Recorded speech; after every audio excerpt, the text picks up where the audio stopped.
Hello, everyone. Mate, I've got a very special stream with my good friend here, John Cinder. We'll be discussing elements of romanticism in film. How are you doing, John Cinder?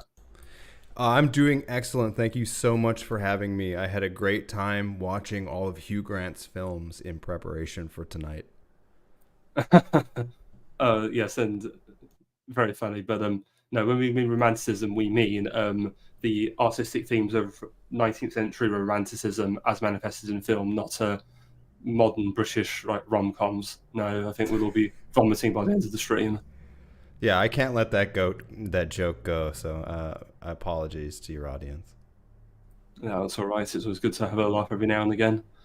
So yeah, so what sort of prompted this is, as people know, I've been interested in romanticism recently. I did a stream with Alexander Adams on romanticism and art some weeks ago, and obviously me and you, Cinder, first got to chat the other week on AI Shai Tori's channel. We were talking about the poor quality of modern writing, and yeah, from there this stream was born. So yeah, so the films I mainly want to focus on are, as people saw in that trailer, it's the Lord of the Rings trilogy, obviously Peter Jackson adaptation of the trilogy by J.R.R. Tolkien, the film Excalibur, which is an adaptation of Thomas Mallory's Le Morte d'Arthur, and then you've got Lawrence of Arabia, which is based on Lawrence's autobiographical work, The Seven Pillars of Wisdom. So to just get us started, so what would you say you know about Romanticism, John? Certainly, my main approach or my main familiarity with Romanticism is in the composers. I think it's the ultimate form of romantic art, being specifically, I love Chopin and Tchaikovsky, Rachmaninoff, Grieg, Claude Debussy. Obviously, I love those guys.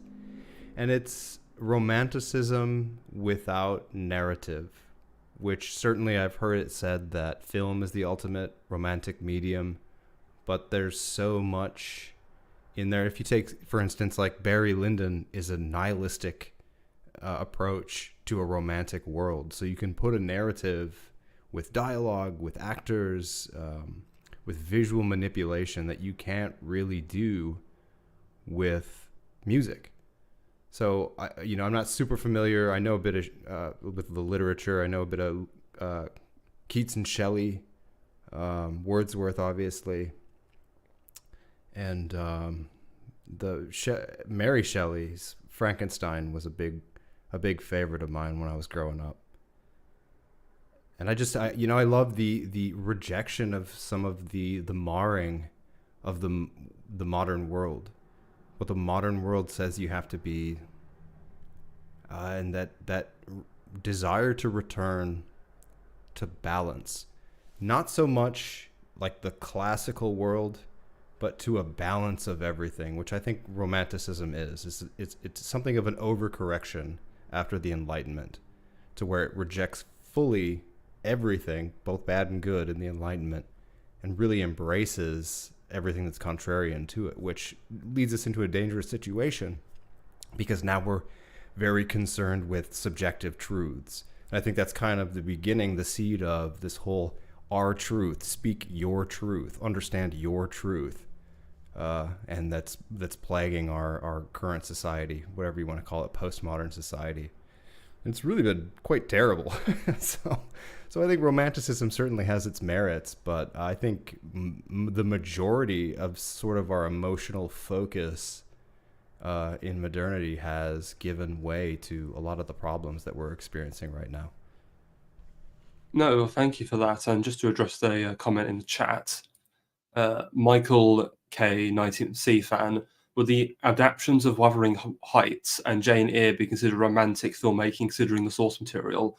I'm actually not that familiar with the work of the Bronte sisters, unfortunately. I do know it was from the early 19th century, so I guess it does comply with the Romantic period.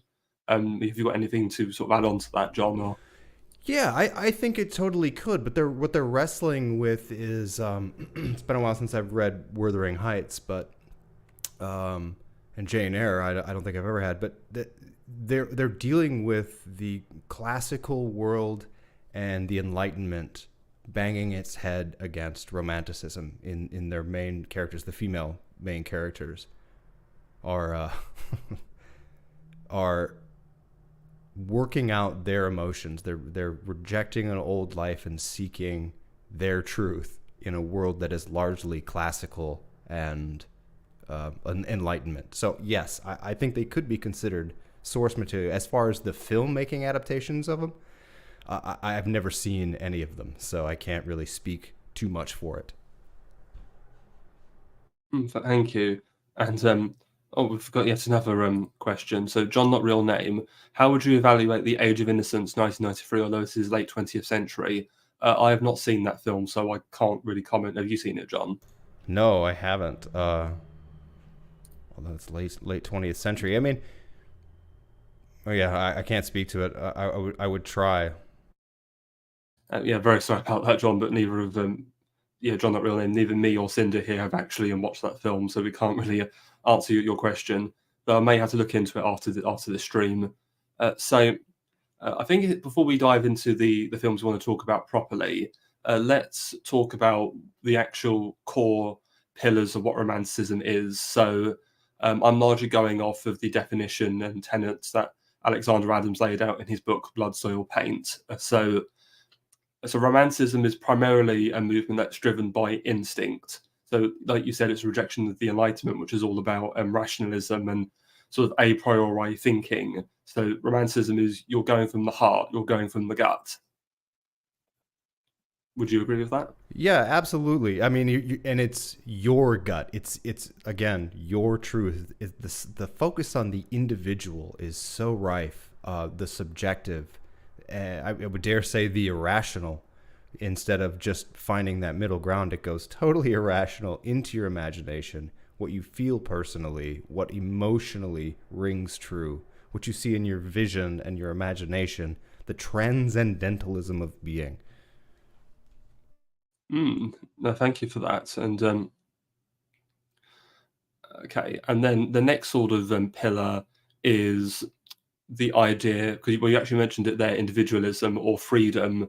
So you are born free as an individual, and there's this idea that you can sort of forge your own path. And furthermore, there is this very strong focus on nature or the natural world. Like the Romantics believe that nature is superior to the man-made material world. Again, very famously, in William Blake's poem Jerusalem, was England builded here, or Jerusalem among these dark satanic mills? A complete rejection of the Industrial Revolution. Yeah, I love that work so much. And when I read it for the first time when I was younger, immediately went to Isengard and the marring of the forests, right? Oh no, certainly. Yeah, burn it down. Yeah, no, it's great, and that's why we're talking about Lord of the Rings, right? No, certainly. I think the most obvious example of the three films we're looking at. Then, of course, another idea is there's a tension in Romanticism between what you could call an aristocratic temperament and egalitarianism, because I believe Romanticism is very much a fraternal movement. It's a movement of brotherhood. Because in the 19th century, you start to see the rise of a lot of fraternal organizations. Like in America, you've got like the Sons of, I think it's called like the Sons of Columbus is a fraternal organization. Then in places like Germany and Italy, you've got political movements like Young Germany and Young Italy. And then, of course, with the tension is Romanticism is a little bit elitist as well, because it's again, we going back to this idea of individualism. Is like as individualism, I'm going to sort of push my own truth onto the world. Right, and it's an effete cosmopolitan or landed privilege to have such a philosophy, whereas in the lower classes, I mean, you're concerned with bread, which is very rational. You don't have the time or the luxury of considering the subjective, the imaginative, the spontaneous, right? There was I forget who it was, but there was a Frenchman who was He had this poem of the Wanderer.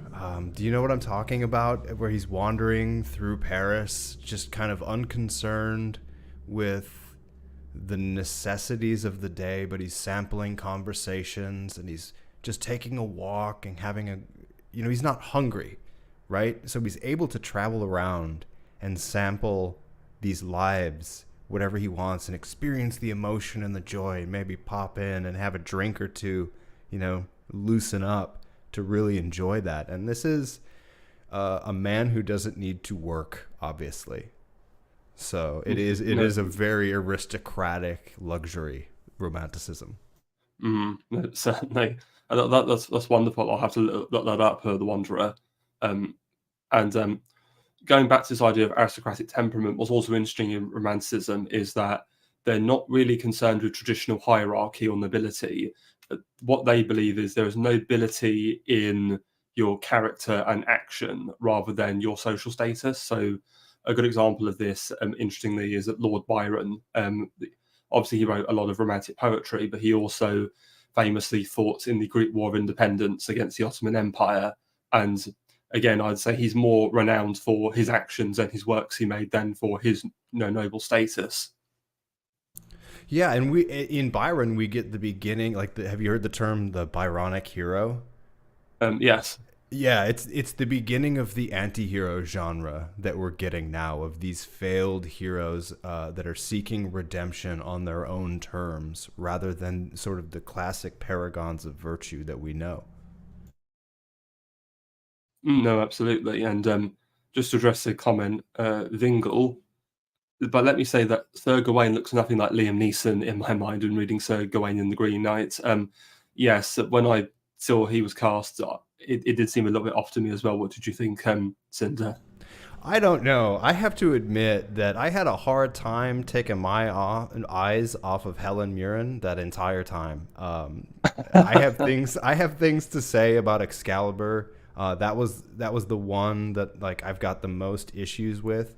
But good night, Helen Mirren. Right? Talk about romanticism. Am I right? Yes, romanticism indeed.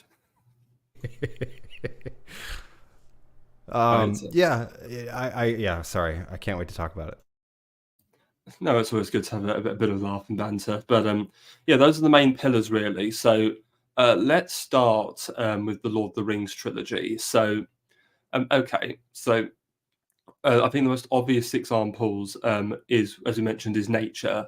And you see that with Isengard. So you've got Saruman going out in Isengard and destroying all of the trees and the woods to build his war machine in order to expand his sort of domination and power. Yeah, no, there's a multiple antagonists in that film, and certainly we have Isengard as something of the Industrial Age, which is an offshoot of the Enlightenment. But you also have Sauron, who is an ancient evil who was there standing by the side of Melkor, and I think to some extent he represents, at least in this analogy, the ancient world, or classicism.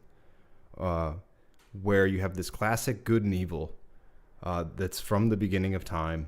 It's all the old ways that were there in the Valar, and now the leftovers are here to deal with. So you have this desire in the hobbits that is romanticism, which is the balance, right? It's the balance of classicism and the balance of I guess, rejection of modernity, rejection of the Industrial Revolution. And in Enlightenment, because of the power structure, you would have to, I guess, succumb to Sauron. Correct? I suppose you would, yeah.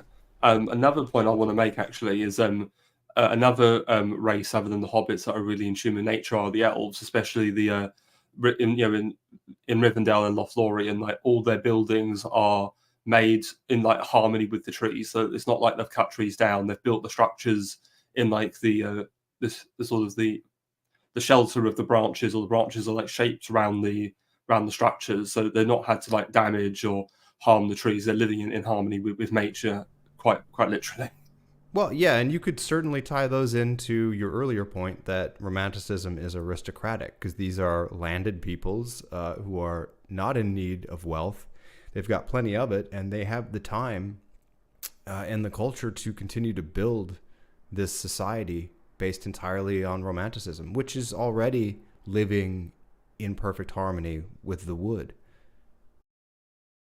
Mm, no, certainly. And thinking obviously on this idea of nature, I think it's this idea that nature is growth and is natural, and what is natural is good, and man-made the man-made products or man's actions can be harmful and damaging and are imperfect because ultimately nature is a product of God, if that makes sense.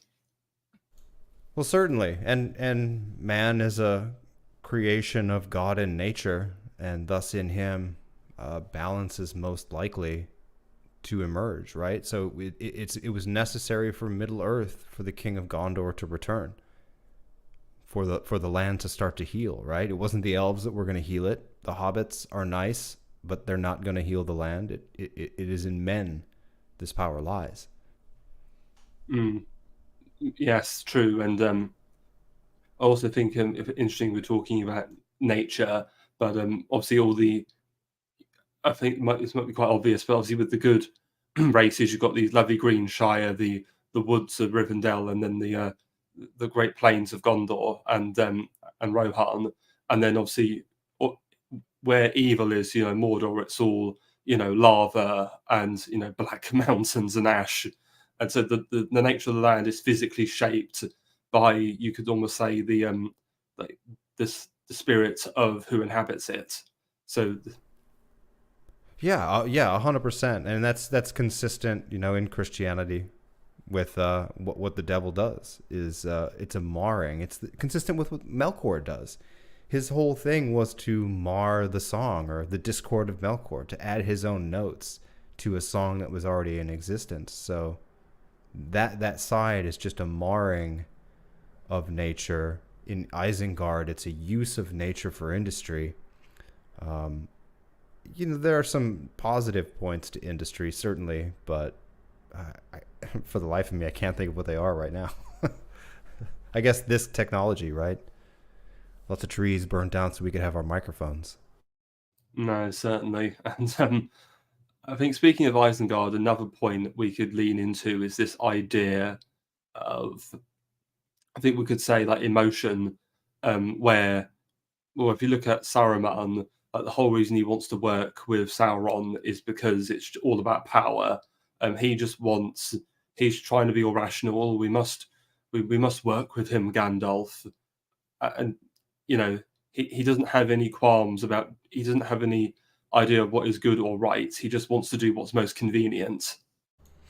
Yeah, and he says early on, I forget where, a new age is rising, and I don't know if that. I've read the book a few times, but I've definitely remember it from the movie. He's seeing that change is coming. He's seeing that the new power is rising, and you have to get on the winning side because otherwise you'll just be consumed. You know what? You saying that's just reminded me of, I hate to mention him, but Tony Blair, the former British Prime Minister. Yeah. That's literally something he would say, though. He'd say, listen, you know, technology, it's coming. We've got to just go with it. We can't stand against it.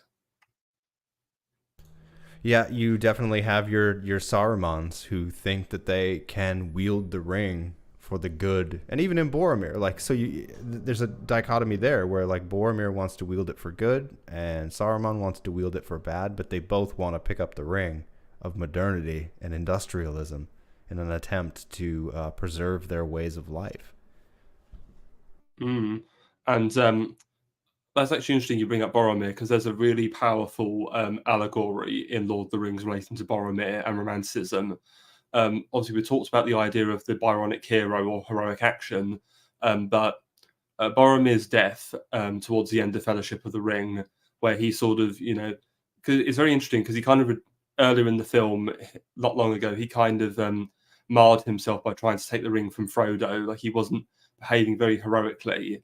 And then in this later on, he redeems himself by fighting to defend Merry and Pippin from the Uruk-hai, and he slays many, but he's then killed by Lurtz. And this is really powerful allegory because I don't know if you're familiar with the medieval romantic poem, the Song of Roland, but what that's about. It's about Roland, who was a paladin of Charlemagne. Charlemagne led a military campaign down into Spain to fight the Umayyad Caliphate, and he had to withdraw. And when he was withdrawing, the treacherous Gascons attack his army in the rear guard, and Roland, the paladin, had to defend the rear guard of Charlemagne's army from being routed and destroyed. And he is tragically killed in this heroic defense. And this episode is chronicled in the Song of Roland, which is this wonderful romantic poem. And what really is a nice touch is that Roland had a horn which he was blowing to try and call for aid as he was holding off the Gascons. And obviously, as you know, Boromir has a horn which he uses to call for aid from the other members of the Fellowship. And Apostolic Majesty has talked about how Tolkien would often deny direct allegories to work history or other works, but if you really look, I think there's plenty, and this is a really, I think, obvious example of one. What do you think? I think it's beautiful, and I wish I had read this. I wrote it down in my creepy little notebook, and I'm going to read it. But even if Tolkien intentionally or unintentionally included it, we're just a product of our absorptions. And I'm sure that it was a product of osmosis, but it's such a beautiful thing. And Boromir was one of my favorite characters because of how desperate his world is. He is from a declining kingdom, once great, without a king, and with a father in charge who is quite brash, quite iron-willed, despite it being clear that he does not possess the faculties to be a king. No, certainly. And just go back to Naomi Carlson. Tony Blair's not known as the Dark Lord for no reason. Yes, no, it's a very good point, Naomi Carlson. Right. Right, so to move on from Boromir, so yes, you mentioned Gondor and the lack of the king. Yes, so that's also, I think, something quite romantic, which is the idea of the restoration of the traditional line of kingship. It's like a restoration of the natural order. Yeah, and the romance in that is in the beauty of the waiting, right? And in the hope of the return of the king. And I think that is one of Romanticism's greatest arguments in the positive, is that it gives us hope. And we see what happens at the end of the Enlightenment, and people just turn, some savage things were done in the Enlightenment, and a lot of hope was lost in favor of logic and science. But what Romanticism does for a lot of us, certainly in the music and in the composers that I mentioned earlier, is it lights this eternal fire within us and gives us something to hope for, and that imaginative imagery to cling to as we consider tomorrow's possibilities. Whereas in the Enlightenment, the product of the Enlightenment is you're born, you die, and that's it, right? You are a function of your society. You are a function of science. And there's nothing there. And I think that's why Romanticism rejected Enlightenment so hard. Like I said, it's an overcompensation, I think. It puts everything in the realm of the subjective, because the objective, as framed in the Enlightenment, is so dire, so black and white. No, certainly. And certainly further on from that, if we're talking... Oh, sorry, I forgot what I was going to say now. You need hope, man. You need to put some Debussy on in the background just to free your mind. don't know, what's this? Nathan Rake Smith. Boromir wasn't a bad guy, but he gets a bad rap. That could be interesting. I think he wasn't inherently evil. I do think he was trying to do what he thought was best for Gondor, but men are fallible, and I think that's what the lesson is really with Boromir. Well, again, he was in such a desperate situation, right? I mean, he's the prince of a kingdom in severe decline in its last days, and as the smoke rises in the east, they can taste their downfall. It's palpable. It's on their doorstep in the next few books. Right. So the other point I wanted to bring was going to Aragorn. So Aragorn. So yes, he's the blood of Numenor, and yes, he's descended from the king. So yes, so he technically is an actual noble or aristocrat. But if you look at his actions, he spent most of his life as a ranger. So he and as you know, so it's not like he's just given his throne. He almost has to fight for the right to sit the throne to prove that he's a worthy king, so to speak. Certainly. Well, he was living his life true to form as a romanticist, right? He was wandering around in the woods with the. He was part of the Dunedain, correct? Yes, the Dunedain.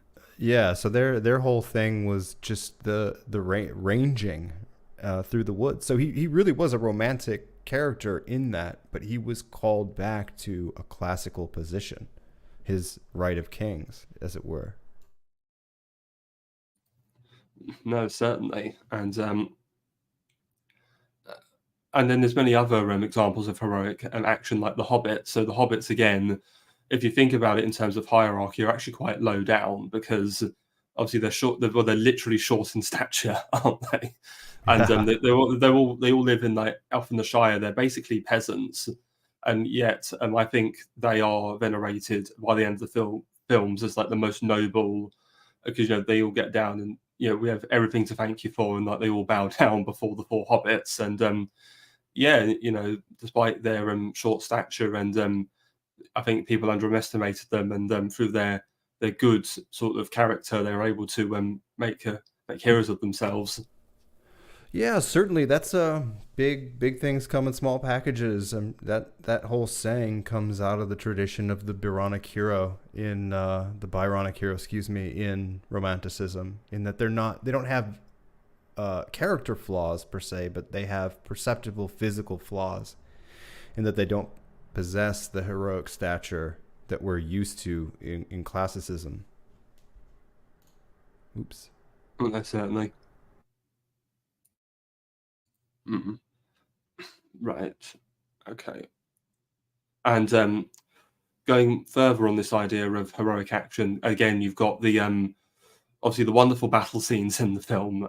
So obviously, I'm thinking more of Helm's Deep, where they're being pushed in, they're in the keep, the Uruk-hai are swarming, and then Theoden, it's like, ride out with me, ride out, for Ram and for Ruin and for the Red Dawn. They sort of they know their doom is coming, but they're going to make one heroic last hurrah before they all get killed. But then you have the arrival of the relief cavalry under Gandalf and I'm completely blanking on his nephew. Is it Aemir? That's it. Aemir. Yeah, Aemir. Yeah. Yes. Yeah. Then they come in and you get the glorious cavalry charge as the Uruk-hai are smashed. Yeah, I always really struggled with that because I feel like if you made a full-on cavalry charge into heavily armored orcs with 16-foot pikes set at the bottom of a hill, that would end very differently. I suppose, but I get what you're saying. But do remember, Gandalf does shine divine light into their eyes, which does blind them. So I think that's why it works. Yeah, I still have trouble with it, but yeah, I think it was either that or they had thinned out the lines enough so that the sun crested the hillside. But either way, I guess so. I mean, this is romanticism, Cinder. Just go with it. We'll put on our romanticism glasses and just kind of gloss that up. We don't need that enlightenment logic. No, no, certainly not. And and then later again, when you get the Battle of Pelennor Fields and Theoden's speech, shields will be splintered, spears will be broken, and yeah, they absolutely mow.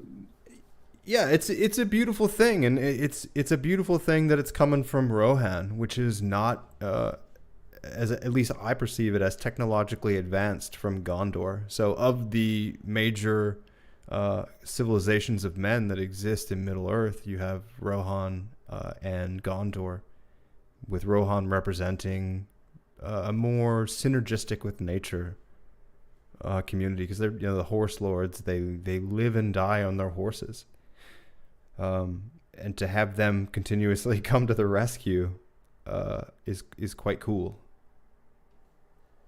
No, certainly it's beautiful, and again, another of these famous historical allegories, because Apostolic Majesties talked about this, and an example he's pointed out is there's a strong parallel between Pelennor Fields, the siege of Minas Tirith, and with the 1683 siege of Vienna by the Ottoman Turks, and the relief of the siege by the Polish Winged Hussars under King Jan Sobieski. Yeah, old Sobieski.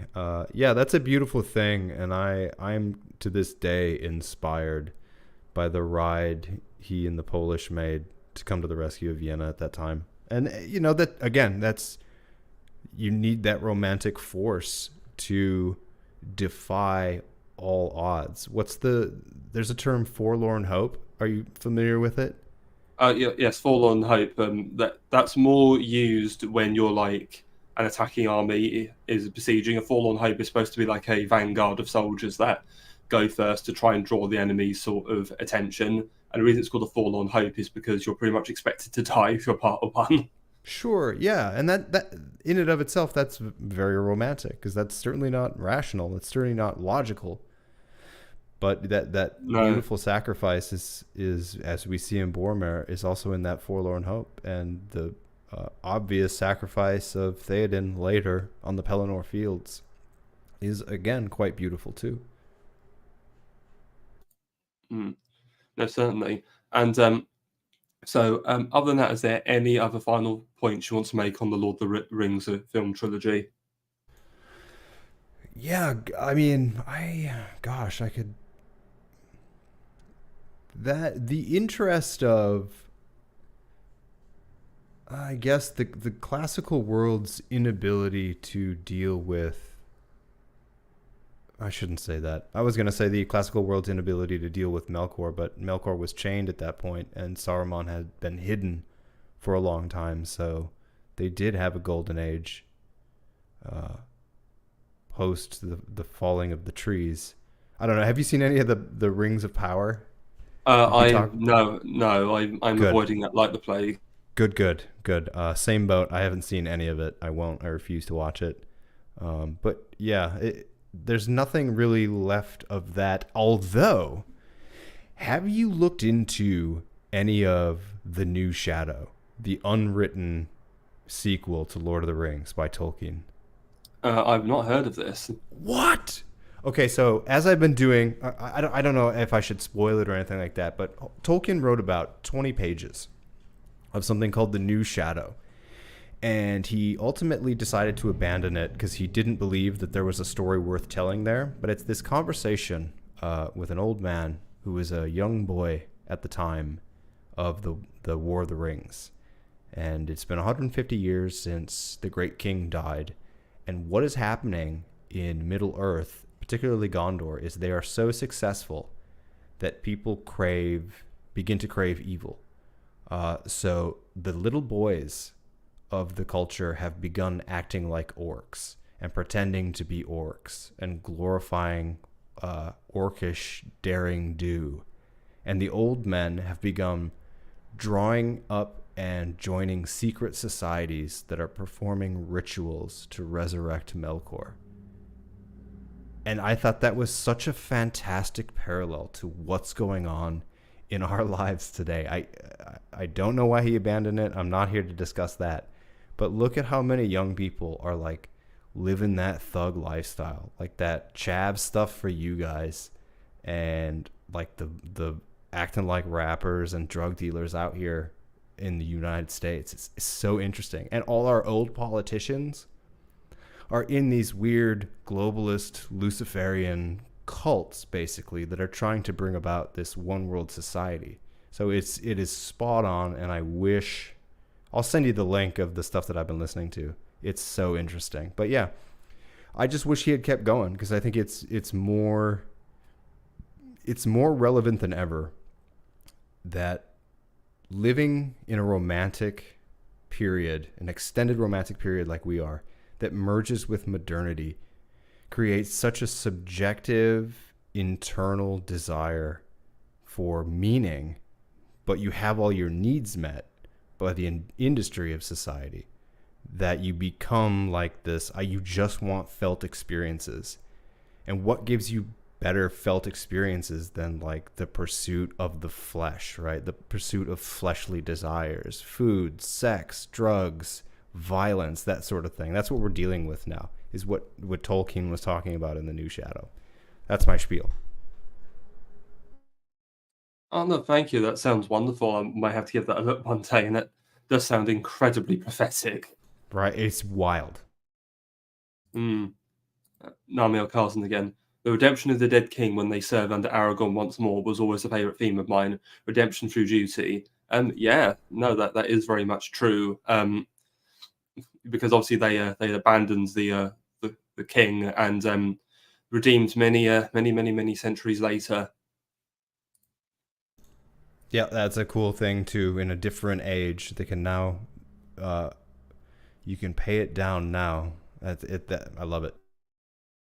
Uh, Again, so nothing else for Lord of the Rings, or Not really. Not without prompting.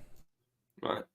Okay. Well, what I wouldn't mind is as we discuss the other films, maybe we'll come back and maybe draw some comparisons as well, because I want to get onto Excalibur next, and yeah, wow. So I only saw this film recently. It was actually recommended by Hunger, the Hunger the Dye Merchant, Oh as yeah, I he know. said. Yeah, he said if you a really fantastic sort of a fantasy film, and yeah, I was blown away Wait, by it. did he really say fantastic? Oh, sorry, I'm just spewing words out of my head. But the Oh, problem is, okay. okay. What I more mean is maybe a mythic film, because it's kind of history, but it's kind of a little bit fantasy as well. You know what I mean? Yeah, so it contains elements of like obviously you said it was a French title, but it's the The death Mort of the d'Arthur. yeah, the death of Arthur.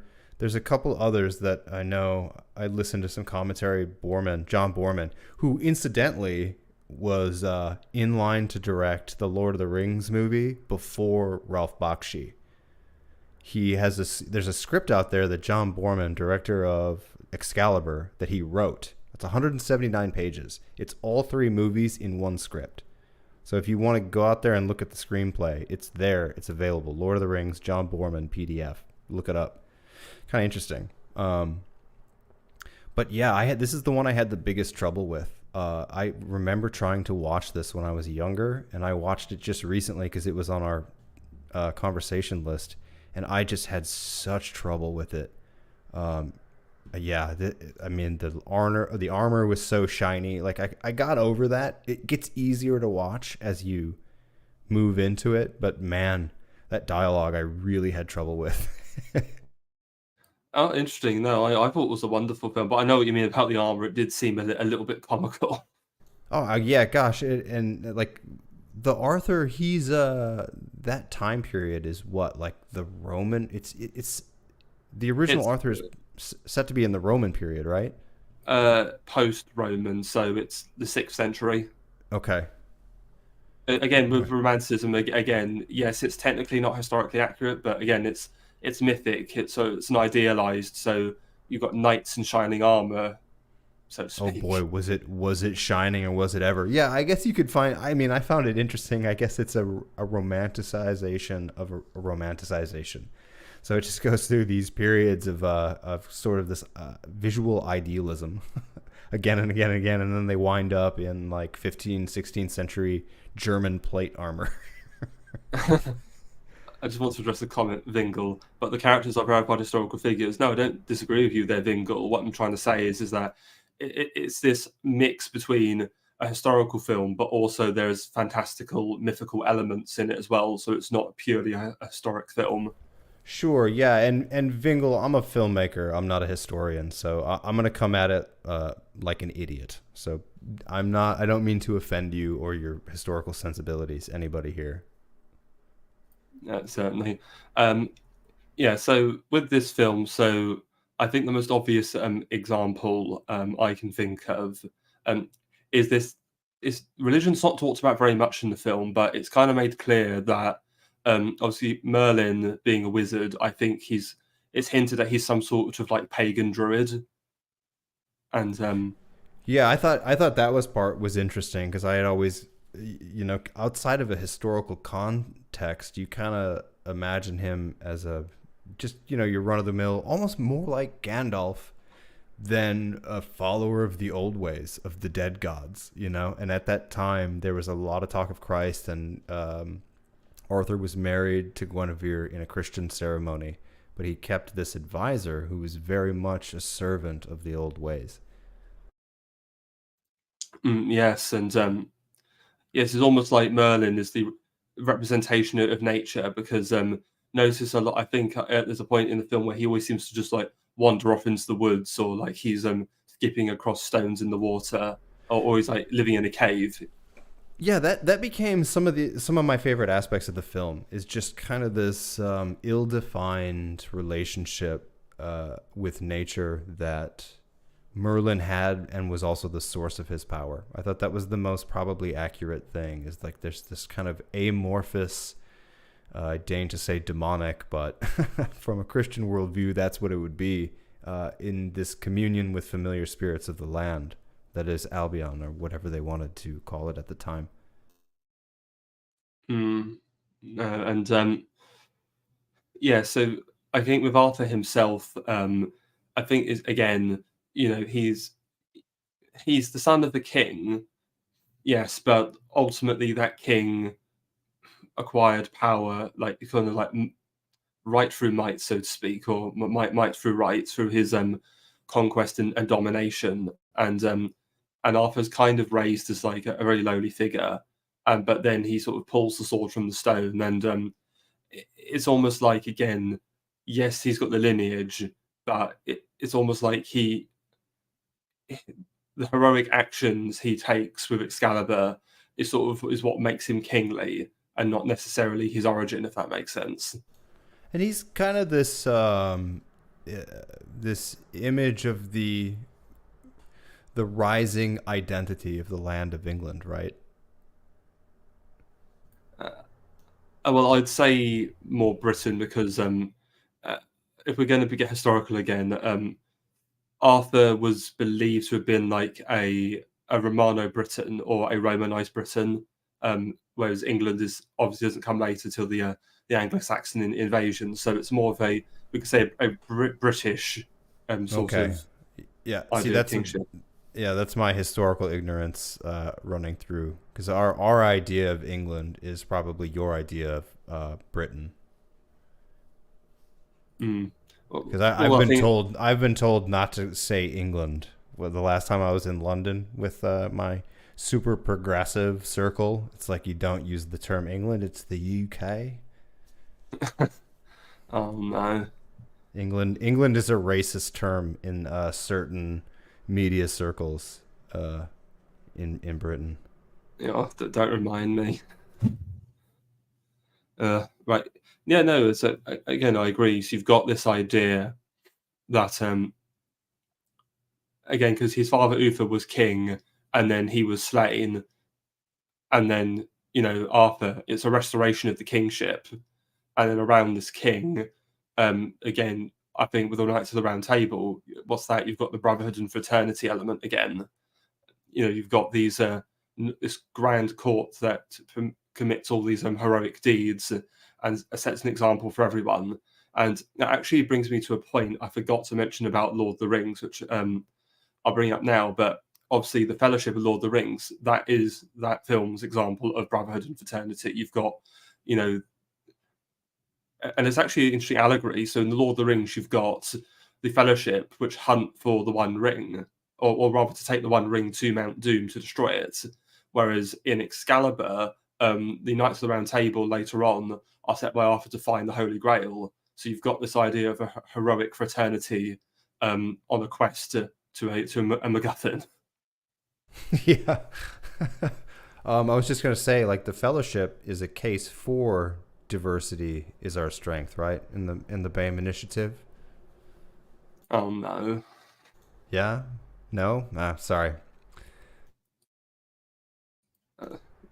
No. I mean, I get what you're driving at, but no, I think elves and dwarves are sufficiently traditional. They're different, but they're trad. I don't see them as subversive.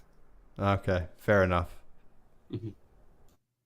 Yes, and from that point, there's actually some other comparisons between Excalibur and the Lord of the Rings trilogy. Again, so it's almost like Arthur and Aragorn are both risen to a restored kingship, but also what I think is that they're aided by a special powerful sword. Like in Aragorn's case, it's Narsil, and then for Arthur's case, it's Excalibur. And what's also really powerful is you've got the motif of the blade that was broken because Narsil was wielded by Isildur and was smashed, but later it's reforged and given to Aragorn. And then obviously Arthur himself breaks Excalibur, but then the Lady of the Lake restores it for him. Well, and yeah, there's certainly what the swords represent, and I think in Lord of the Rings, Narsil represents the lineage, right? Where you could probably say that Excalibur represents the will of the land to have a king and to stand forth. Correct? Oh, that's a really yeah, that's a really interesting idea. Well, because yeah, Um, the Excalibur comes from the lake, right? It comes from the land, whereas Narsil is forged. So the lineage was forged in the first age, second age, and Excalibur comes from the Lady of the Lake, who's chosen her king, right? yes, the power of nature, and again, it's almost like with Merlin, it's almost like a force of nature who's grooming Arthur. And Absolutely.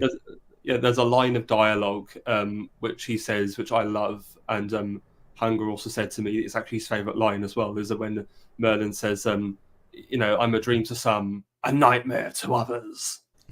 Yeah, certainly, and yeah, and yeah, but he was also my favorite character in that. I think he was the most competent actor in that film, the guy who plays Merlin. Mm. Yeah, I'd actually never heard of him before, but yeah, that's a wonderful performance. Uh, right, okay. And the next thing I want to come to is obviously we've got the idea, like we had with Boromir, we've got the idea of a hero who's brave and powerful, and I think good intentions, but they fall and then are redeemed, which is the character of Lancelot, because again, he's recruited by Arthur into the Round Table. His folly is that he ends up eloping with Guinevere, and then he kind of buggers off for a while. But then he comes back at the end of the film to help save Arthur at the final battle. Eloping. That's the term we're using. Okay, Well, that it's might be yeah. under. And I saw that as like as I was watching it and thinking about some of the themes of Romanticism, is like that is part of Romanticism as a destructive force. You have Guinevere and Lancelot moving away from the traditional definitions of marriage because their desire, because of their individualism, because of their subjective wants and needs. They will lie with each other in the hinterlands, breaking the covenant of marriage and beginning to spell the downfall of the land, because there's this structure that exists that they disassemble sheerly out of want, sheerly out of fleshly desire. In chasing the tenets of Romanticism, they destroy the land for a time. Yeah, no, that's a really interesting insight. And further along from that, um, also you've got Arthur's sister, Morgan or Morgana, where she literally like seduces him through like dark magic, and begats this incestuous son. So it's like a defiling of nature. Yeah, absolutely. But I mean, to a certain extent, it is a rebalancing. So, what Romanticism seeks to do, in a certain sense, is not be classical or Enlightenment, but to be balanced. And so, um, Arthur is conceived through deception. Uh, what's the kid's name again? Mordred. Mordred is Mordred. conceived through deception, so that there's a balance that becomes apparent there, which is unfortunate, but each was unfortunate. But yeah, it is interesting to see Morgana become this slighted sister of a murdered king, get her revenge using the same system that Merlin used to make him a good king. Mm. No, certainly. And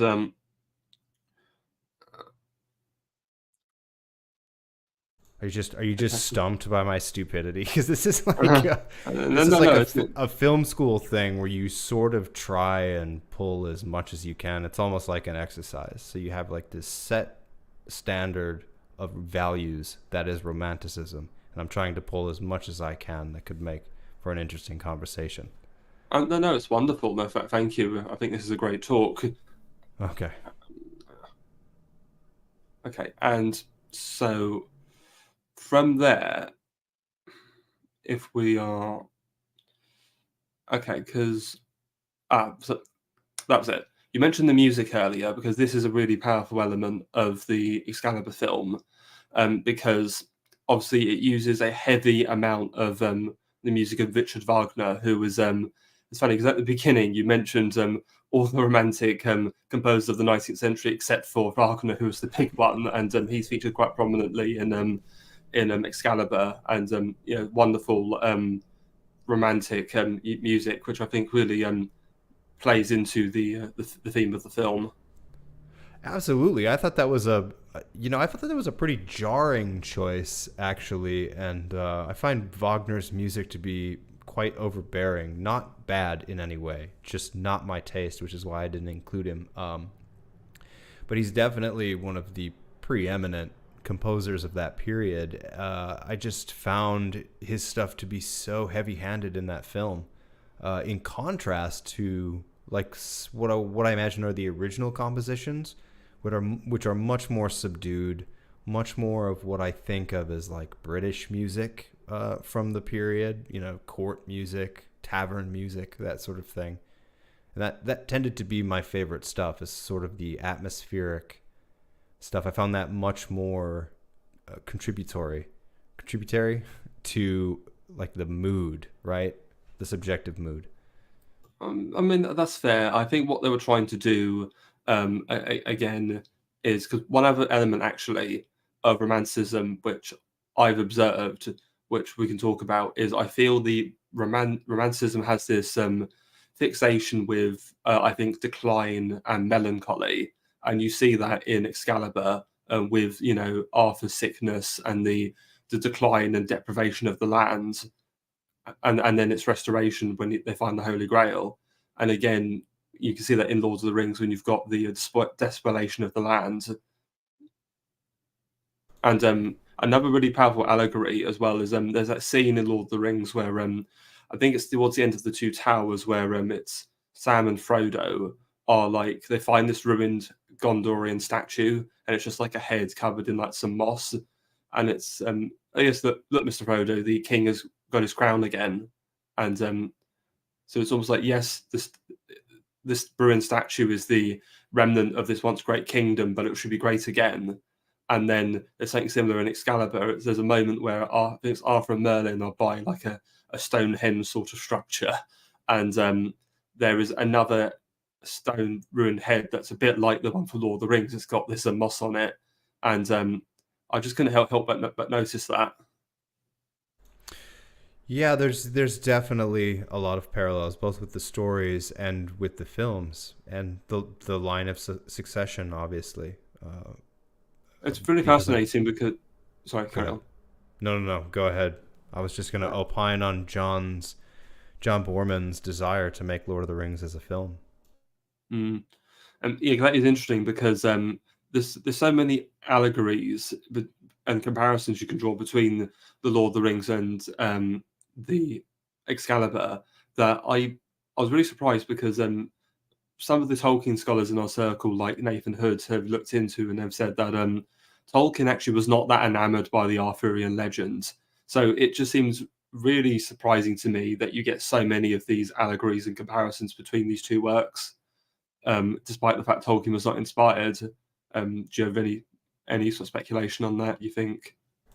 I mean, I could posit that Borman was enamored of Tolkien's works, and so that's why we see some of that Tolkien-esque type stuff work its way into Excalibur. Because recall, he had written this Lord of the Rings script before he wrote, or he had Excalibur made, right? So I'm sure there's some aspects of what is in that Lord of the Rings script that John Borman wrote that are making their way into Excalibur because nobody wanted to make his Lord of the Rings. Hmm.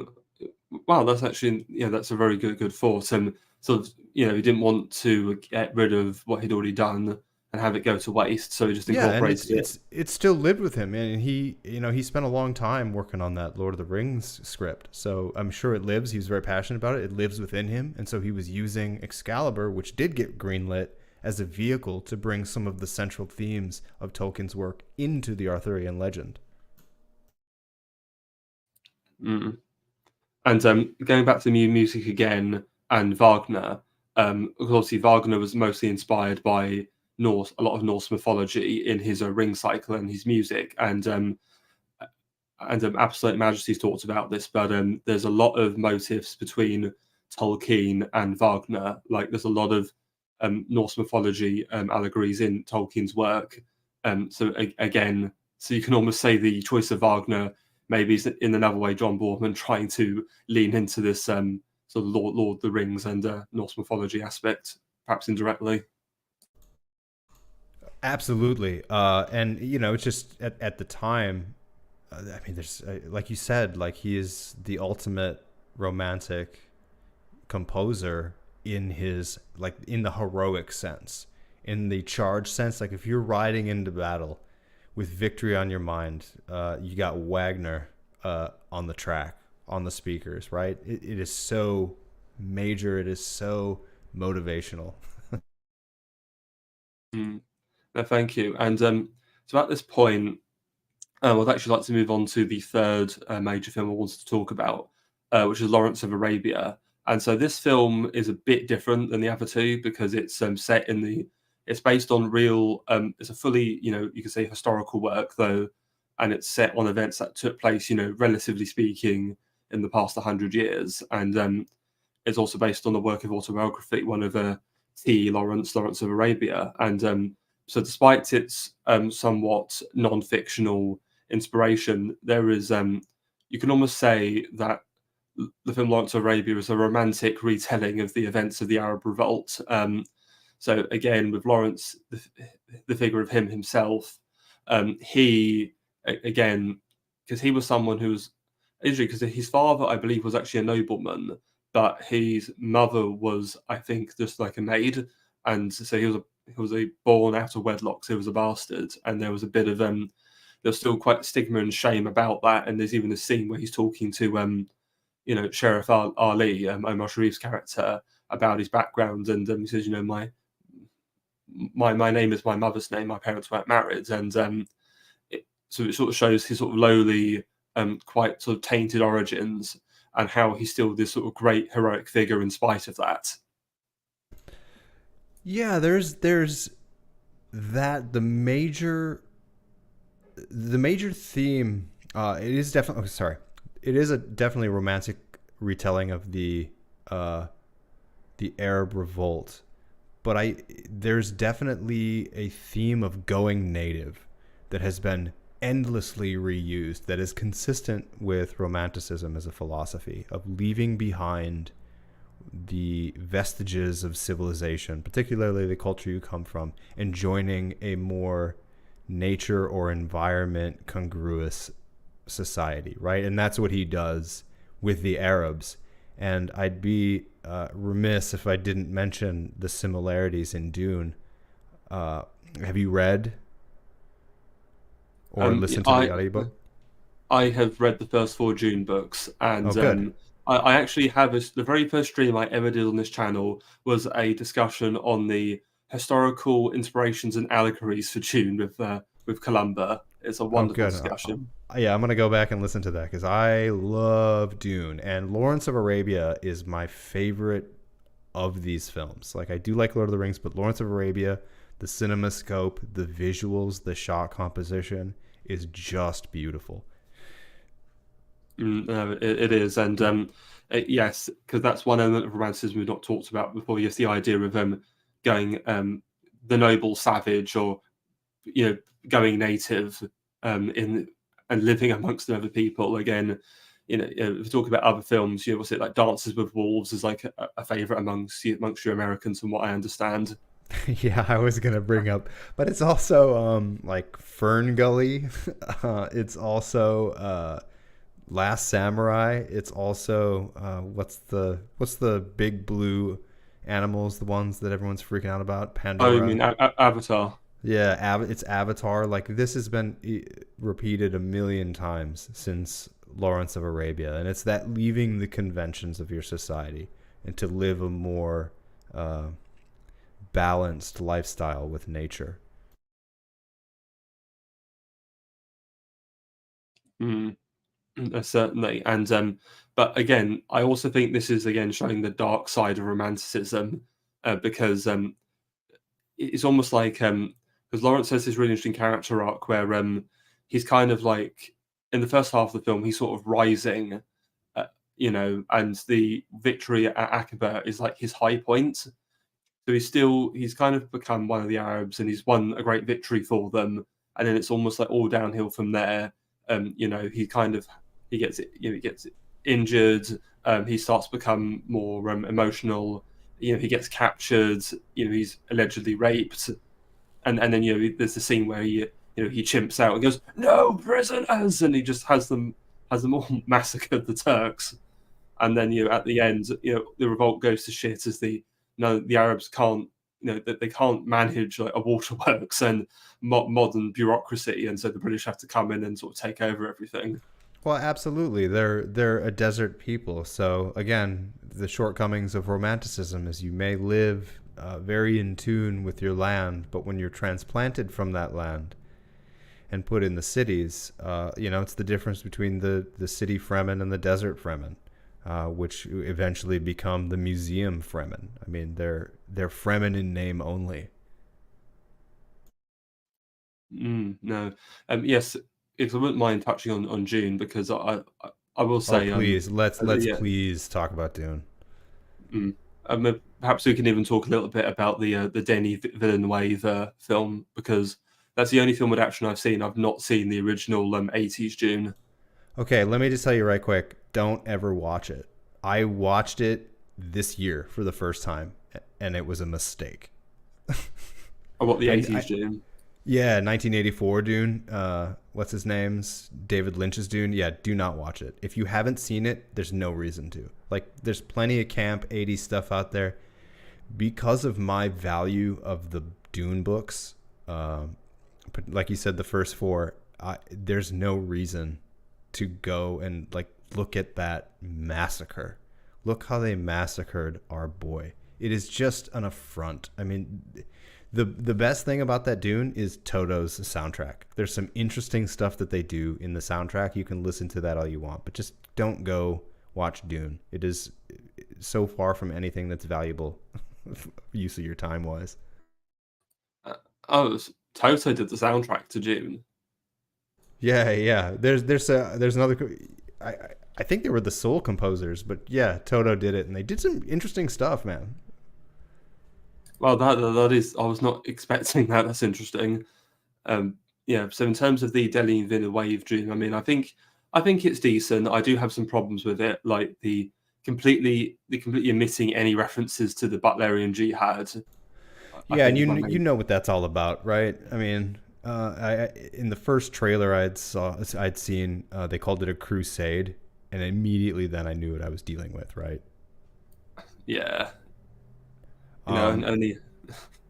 yeah. This switch to of the switch of Kynes, who in the book is one of my favorite characters, and the actor that they cast, the new Liet Kynes, is just not working for me. Just no Yeah, thanks.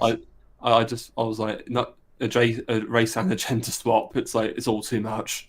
Well, and if it was like a black dude who was who could embody Liet Kynes, I'd have less of a problem with it. But I'm not. I'm looking at the person that they cast, and knowing that they only cast her because she had black skin. Like, she wasn't a really standout actor. She wasn't a bad actor, but she did not embody that character in any way. They weren't interesting to look at. They didn't bring anything to the performance that really brought interest to the story of Liet Kynes and his approach. Like, he was the Lawrence of Arabia of the first Dune book. He had gone there as the planetologist to survey the planet, to oversee the change, and he had gone native and he had embraced it. Hmm. And also in June, obviously the primacy of nature.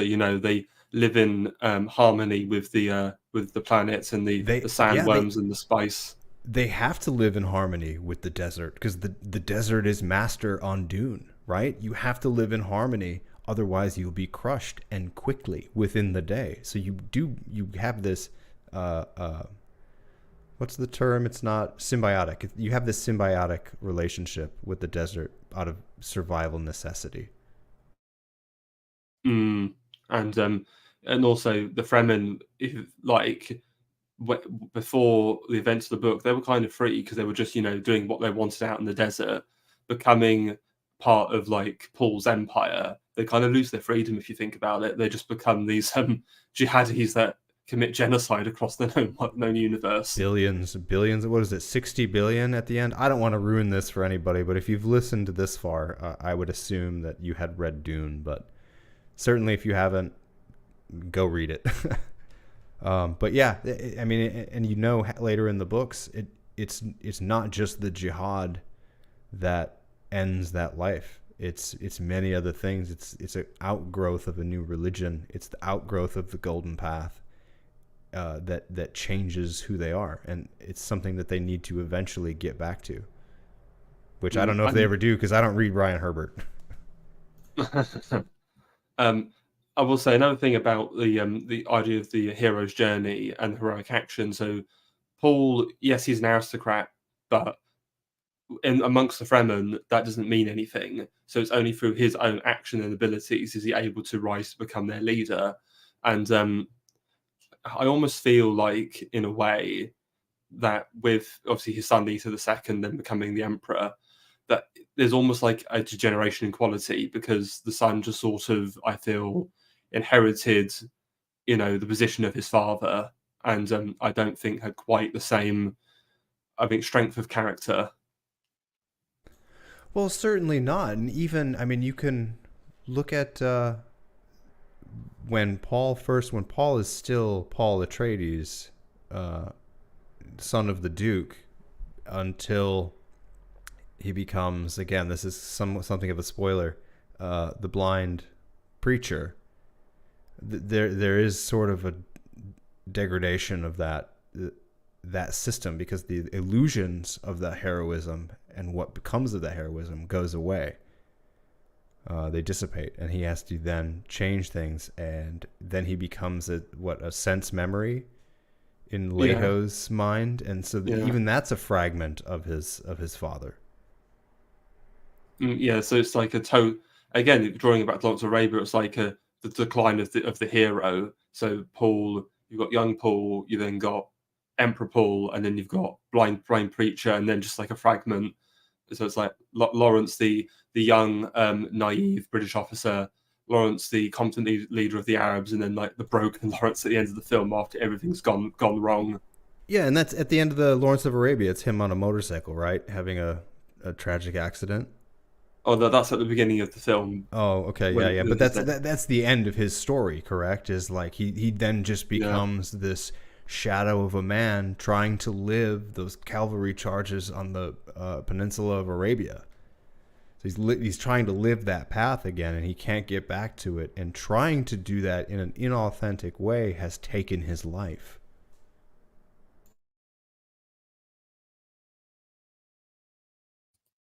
Mm. No, certainly. Uh, right.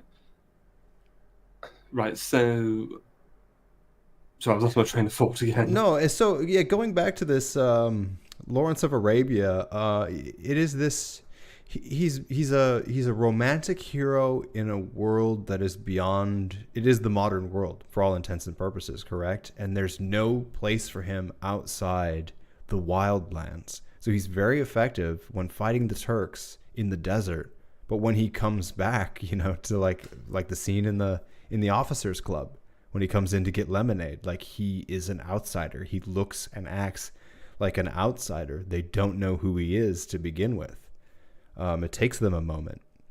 So that we're only allowed to be romantic heroes in the untamed wildlands, and now it's just difficult. Mm. No, so it's interesting because then when he's coming in and he's all like covered in turds and he's with the Arab lads, and and all the officers are sort of like staring at him aghast. It's almost like he, so he's more of a hero than all those officers, and yet he does not have the appearance of one. And he's also, or he's looked at as like an invader. He's looked at as an outsider. It is repugnant. His presence is repugnant among the officers. That is, again, the romantic hero in a modern age. It's difficult and discouraging for a lot of us who look up to those heroes. Mm. Yeah, and again, it also just shows the dangers as well, because Lawrence thought, I'm fighting this war in order to get freedom and liberty for the Arabs, and yet all he does is just put them in a state of subservience to the British ultimately. Because there's that line where was it Dryden, the British sort of civil servant, says, "Oh, we've ended up with a British waterworks with an Arab flag on it." Well, yeah, that's yeah. At the time, I mean, yeah, it was necessary. The Arabs had not just not they had not done. They were just living romantic for too long. I mean, there's some good things of the modern age, right? Obviously. Yes, I think you just have to learn to harmonize the good of modernity and the good of nature. Yeah, and that in and of itself is neo-romanticism, right? So I think romanticism tries to find a balance with a favor on nature, because obviously penicillin is a good thing. Modern antibiotics to a certain point are a good thing, and to square that circle with being able to go and pick apples and plant trees is what we're trying to do. So ultimately, I do think romanticism has been largely negative, but there are good things in romanticism, like the inspiration that we derive from these films that we're here talking about, right? Mm.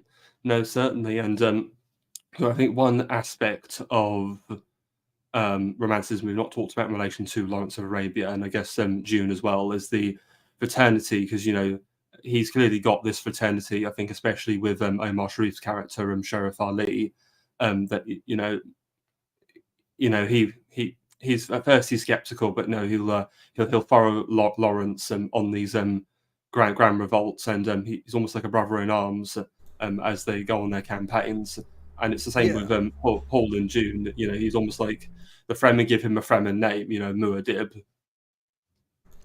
Yeah, once they learn the utility of these foreign value systems, it becomes a fraternity, and that when you change your paradigm, it all makes sense in that environment.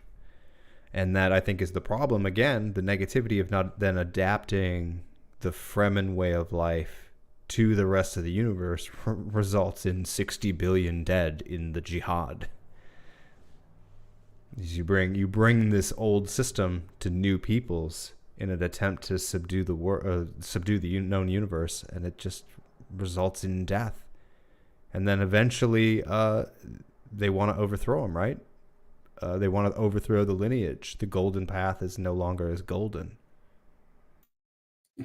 No, I think, as to be fair, it's like literally thousands of years. So I think there's a degree of like stagnancy and stasis, as it's just dragged on for so long. Yeah, that is true. So, I mean, it is pretty stable in that sense. I don't know how long it was. It didn't Leto 2 live for 5,000 years? Yeah, it is like millennia that he lives for. Yeah. In his position as the god emperor. It's like 5,000 years, I thought. Yeah, no, it is an incredibly long time, and then the universe kind of breaks apart once he dies at the end of God Emperor June. Yeah, it's that romanticism is very local and it works very local, but as it starts to migrate, it clashes against a lot of the rocks of different value systems. So Mm. No, it's yeah, I think there was, you can almost say it's we live in like these constant sort of waves between romantic periods and then rationalist periods, and we're constantly throwing between the two. yeah, well, we're it seems like we're taking mostly negative traits from every movement as we progress to the golden path, which is the end. Where we're just, I mean, we've taken all the individual egocentric, fleshly desires, subjectivity being eternal truth to every person, irrationality and imaginativeness motivating everyone. We've kind of taken that into the modern era where they really have no place, and they're celebrated too. Like that my truth thing is still going around, and that is just terribly destructive to social cohesion. And we're not taking walks in the woods with us, right? We Nobody took that uh, desire to be congruous with nature with them. They only took the stuff that serves, yourself or your ego. No, certainly, and I guess when you look at something like the modern environmentalist movement, there's definitely a romantic angle to that. However, at the same time, it's weird. It's like romantic is in its venerating nature, but it's venerating nature by saying, okay, we can't have farms with cows anymore. We've just got to have like these endless wind farms, wind turbines everywhere. Yeah, the public square's definition of Greenpeace is now fascistic in its embrace of authoritarian power, right? It's now forcing people by means of international law to grind all their chickens up and spread them over the ground because it's just like these desolate flat plains that we like. We don't want to grow things to benefit off. We want you to eat cricket powder. That's how you can become one with nature. The new romanticism in environmentalism is mass consumption of the most unnatural form of protein possible. No, it's completely revolting. And again, also when we're looking at, well, we live in again this sort of fetishism of the cult of the primitive, the veneration of the foreigner. Oh yeah, and that definitely started in the Romantic period, right? Wasn't there one of the French painters? He went to Tahiti and just I, started I, painting. that was Paul Gauguin. Yeah, yeah, Gauguin. He went and started painting all these naked ladies. Like, of course, as a French romantic. Yeah, oh yeah. I got this idea for my art. Oh, I'm gonna go paint naked ladies in a on an island. Um, and I think that's where that started. I think I've read before that like the trend of the noble savage began with that fetishization. No, Yeah, because obviously, because Gauguin's a little bit after the Romantic period. He's like late 19th century, but I get what you mean. It's just going off into like this remote island in the Pacific and just painting women. Yeah, yeah, like yeah, great for art, obviously. Yeah, I'm an artist too, if that's the case. I think we're all artists in some way or another. Oh yeah, no, on a bigger picture, yeah, 100%. I think everybody has a creative bone in their body, as we're created in the likeness of our creator. I think we all somewhere seek to create something, and I think that's a as an aspect of romanticism, to create something out of nothing, sheerly for the expressive purposes, is a good thing. That also I think is falling by the wayside because of the practicality and rationality of our time. Mm. Um, yeah, I think I've said everything I wanted to say on the films. Really, is there any final sort of comments or thoughts you wanted to say, John? Yeah, I wanted to know, how did you watch all these films? Are you like, do you pay for a subscription service? Uh, so uh, my my brother's got this thing that's called like a Fire Stick. It kind of just has all these like films and programs on it. So I just use it to watch them on occasion. And is that like a database that you just have, or is that like a monthly subscription thing? Uh, I think it's just like a database. Yeah. Oh, okay.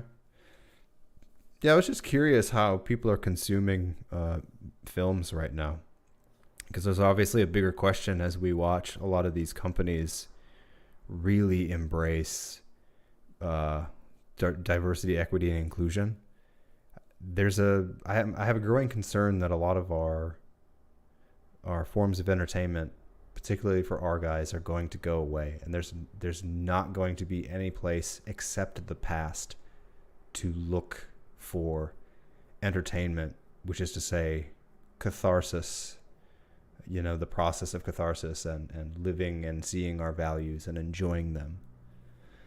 So I think there's a real need that's arising, not for like an overtly uh, racially minded production company or anything like that, but a place for people who are not into the DEI thing to find things to watch. We need a place to watch our movies, right? And I wonder where that's sustainable, right? As a business model. That's why I ask. Mm. Well, perhaps they'll put the woke away and films might become watchable again.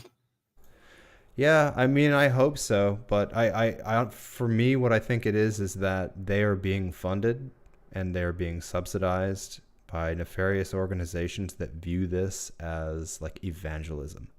So it's like they're proselytizing. So they're writing off these losses like you would write off a tithe. You know what I mean? Or like a contribution to a nonprofit organization. So that in that there is no end until the culture is completely subjugated. Mm. No, certainly. Okay. So, any final other comments on that, or? No, thank you so much for having me on this thing. I really appreciated the chance to finally sit down and watch Excalibur. Um, I've been thinking about Helen Mirren ever since. But yeah, no, I enjoy the opportunity, and if you ever find yourself wanting to talk about Dune, like an updated version, I'm so down. I can't even tell you. Perhaps if I get around to watching part two of the Villeneuve film. Yeah, I'm not gonna watch it personally. I enjoyed some of the shots in Dune One, but I don't think I will be going for Dune Two. I think my thirst for Frenchy Dune has been slaked. Yeah, that's fair because yeah, there are definitely issues with the Villeneuve adaptation. Have you heard anything about Part Two? Well, all I know is Zendaya is ugly as hell. Well, I have some worse things to tell you if you're interested about Dune Two, Oh, Part well, Two. Well, But what are anyway, they? should I say I'm right here, out here?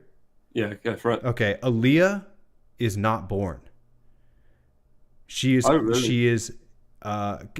Paul communicates with Aaliyah as a fetus telepathically throughout the film. Aaliyah is not born in part two. What? Yeah, and it's played by what's her name? The kind of she's a strange looking girl. She was in The Northman. She was the lead love interest in The Northman. Oh, She, Anya Taylor-Joy. yeah, yep. She's played by Anya Taylor-Joy. So the reason I don't want to go to this is I just see the production company casting all like the actors that are in everything right now. It's like it's all the names that are in everything. They're not approaching Dune as like a unique production for any other reason that like we have this unused sci-fi IP. Let's make a cool movie with cool effects and a cool director. Denis Villeneuve is an awesome director. Don't get me wrong. I like his stuff. But this is not Dune. This is like the best that the industry has to offer right now. And they're just casting actors that are hot right now. They're not casting the right characters for the film.